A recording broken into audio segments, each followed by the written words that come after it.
નમસ્કાર, આપ જોઈ રહ્યા છો વીટીવી ન્યૂઝ. હું છું આપની સાથે વત્સલ. બુલેટિનની શરૂઆત કરીએ તો પોરબંદરમાં ભારતીય નેવીનું અનામ એરિયલ વ્હીકલ ક્રેશ. ધરમપુર ગામ નજીક આવેલ નેસ વિસ્તારમાં યુએવી ક્રેશ થયું. નેવી, પોલીસ અને ફાયર વિભાગની ટીમ ઘટના સ્થળે પહોંચી છે.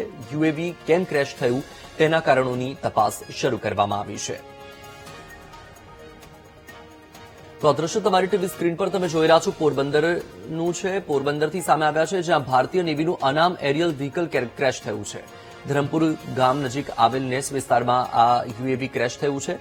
નેવી, પોલીસ અને ફાયર વિભાગની ટીમ તો હાલ ઘટના સ્થળે પહોંચી ગઈ છે અને જે કાટમાળ છે પણ ખસેડવામાં આવી રહ્યો છે.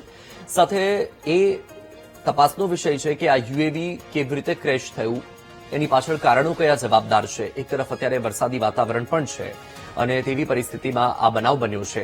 નેસ વિસ્તારમાં આ બનાવ છે. સ્થાનિક લોકોમાં પણ આશ્ચર્ય થયું અને સ્થાનિક લોકો પણ આ સ્થળે દોડી આવ્યા હતા. હાલમાં તો આ જે સ્થળ છે ત્યાં યુએવી કેમ ક્રેશ થયું તેને લઈને પણ જે નેવી, પોલીસ અને ફાયર વિભાગની ટીમ છે તપાસ કરી રહી છે. વધુ માહિતી મેળવીએ સંવાદદાતા જય થાનકી છે ફોન લાઈન પર.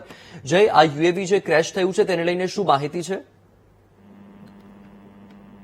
વત્સલ, ચોક્કસથી જણાવી દઉં તો ભારતીય નૌસેનાનું યુએવી જે વિમાન છે તે ક્રેશ થયું છે.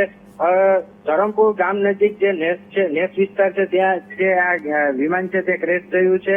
નેવી, પોલીસ અને ફાયર વિભાગની ટીમ છે તે ઘટના સ્થળે હાજર છે.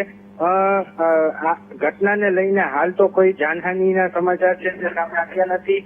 કયા કારણોસર જે પ્લેન છે તે ક્રેશ થયું છે તેને લઈને હજુ તપાસ છે તે નેવી દ્વારા છે તે ચાલી રહી છે.